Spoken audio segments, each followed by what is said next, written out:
Hi guys, Artiar here. So welcome back to the Golden City Challenge. Then this one is the day 3.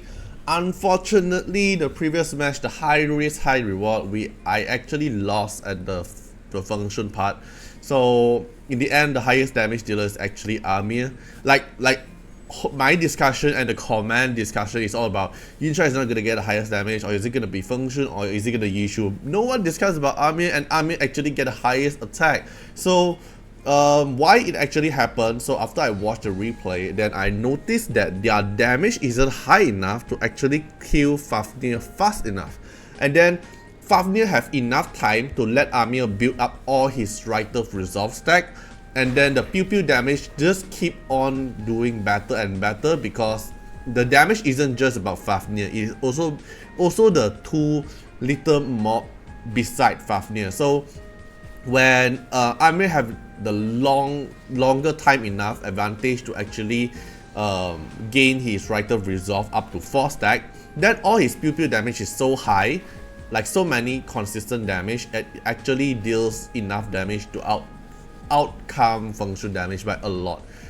So if you look at the beginning of the Fafnir part, which is what I thought as well, like I already simulate in my own brain, everything is pretty same as what I'm thinking, right? So you can see the S3 here deals 34k damage, isn't that high, but because the longer the time is, the more Rite of Resolve Amir is going to stack up, and the damage also spread into the two other mob here, which makes his damage a lot more higher.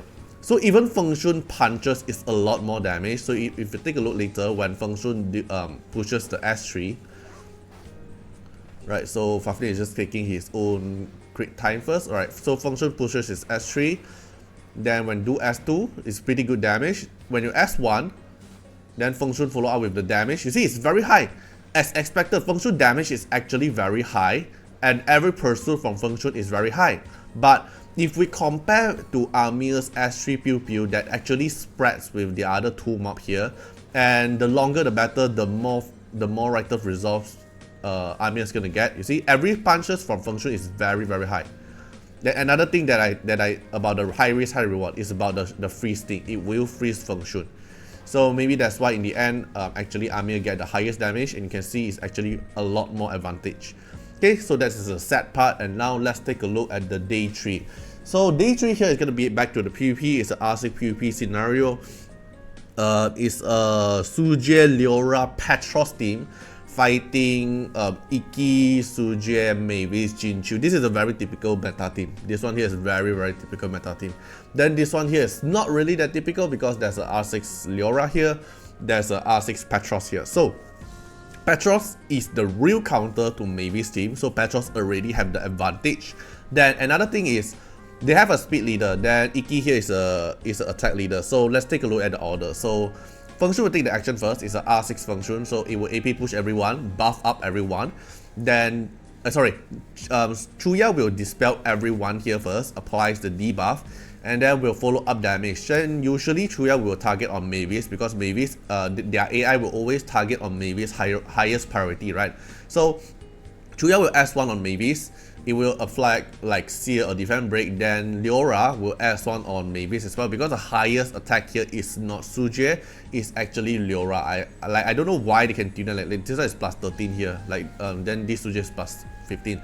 So they make Suje damage lower, so it makes Leora to able to S1. So Leora is gonna S1 to Mavis. I don't know is it gonna kill Mavis or not, but I don't think so, because there's a what's that called, the shield set here. Okay, then after that, function will follow up to push everyone. So this is the third turn. When function take his action, is the third turn, and then we'll AP push and then S2 everyone. Maybe it's not able to kill Mavis yet. Then the next one who take the action is gonna be Suje.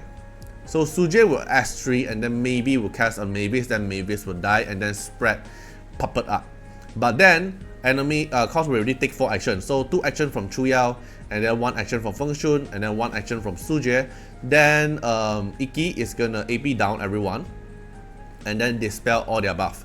So there will be no buff left, and then I think the next one who is gonna take action is either Leora Petros or either gonna be the enemy Suje. But because we have speed lead and then we did the AP push here, so I think it's still gonna be Leora and Petros. So if Leora take the action first, she will cast S3 and nuke everyone. And Leora doesn't afraid of the Iki Dispel because Leora S3 will reapply her own attack up to do damage here. So this damage here probably is gonna kill maybe Iki, but Iki is gonna have the Envious Moon to have invincibility revive, and then what's that called? Lian will also maintain their team to survive. Okay, but then the battle here will also trigger Petros. When the moment Mavis is low HP, right, it will also trigger Petros bonus damage.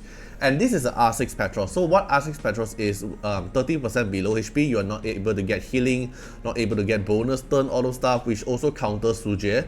And then when any enemy HP is below 50%, which is highly will become 50% after Suje take her action, Petros will go into his demon mode and start killing people.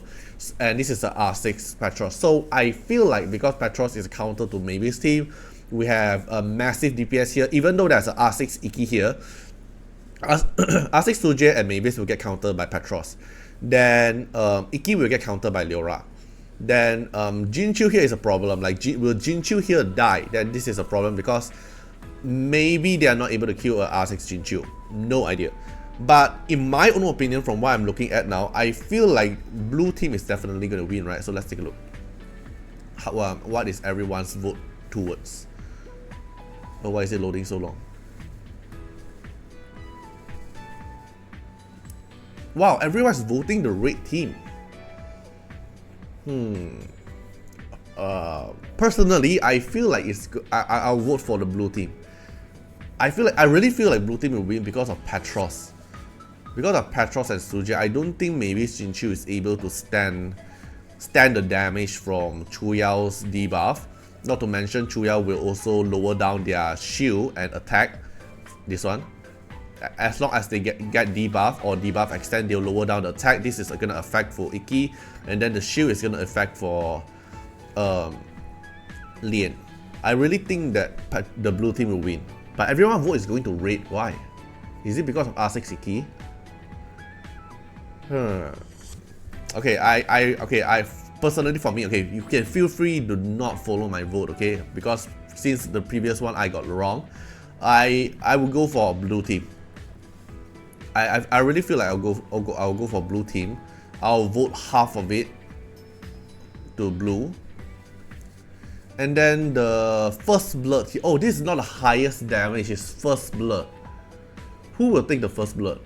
Because from my calculation just now, I feel like it's gonna be the enemy Suje here will take the first blood, right? It's either Suje or Leora will take the first blood. Let's say if not Suje take the first blood, is Petros gonna take the first blood? Petros S1 and then S. I don't think Petros will get the first blood. I think Leora will take the first blood. Wow, this is very, very high risk. Too high risk to do. Okay, so another scenario, it could be actually Petros because, so let's say, let's rewind the whole thing again, right? So Chuyao debuff everyone, then S1 on Mavis, then Leora follow up damage. It did not kill Mavis, so let's say it make Mavis go until like 70% or 60%. Then Feng Shun buff up everyone, and then S2 it hits Mavis until 50%, and then it will trigger the R6 Petros go into the demon mode.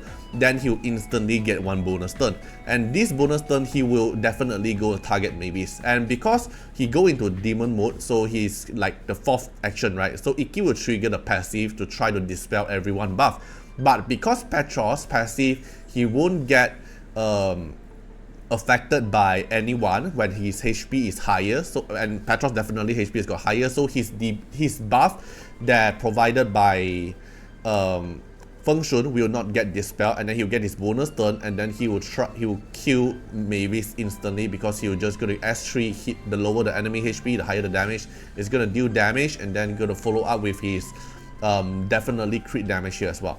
So for high risk, high reward, let's go really high risk. Let's go really high risk. Okay, I mean, so the rest of the high risk, high reward, I'm going all in into Petros. Then for the safe road, I'm going for blue. because I really think the blue will win, even though more people vote for red. But I really think blue is gonna win. So if you still trust my answer after the day 2 that I already wrong part of it, if you still believe in me, you can follow me and let's lose together. If you don't believe in me, feel free to comment down which vote are you going for. But this is my own vote. I already vote in, so you can see if I'm gonna lose, we're gonna lose together. If I'm gonna win, then we're gonna win together. Right, so hope you guys enjoy the video and see you guys in the next video. Bye bye. Special thanks for the direct support on the YouTube membership. So for the benefactor of Artiar, which is JNMP, Rosas15, Mulkut Rajali, The Bluest Shalane, Cami, thank you so much for the support. And for the supporter and patron of Artiar, which is Louis Shenada, Agni, Code Wilderness, Wang Tamer, Ziggy, Kamaruki, Sunwaltz, Rimu, Shawnee, Von Hexa, Rawson Bessie, Antonio Winterspoon, Marlene Williams, Uncle Chat, Eric Mendes, Ewan Carraghan, Riku Freds X Iris, and Calamity. Thank you so much for the support. And that's not all. Also special thanks for the direct support on the live stream super chat for the latest 10. So special thanks to Amy, Calamity, Agni, Valento Tay Aisha, Code Wilderness, Riku Fred, and Choni. Thank you so much for the support, and I hope you guys enjoyed the video and see you guys in the next video. Bye bye.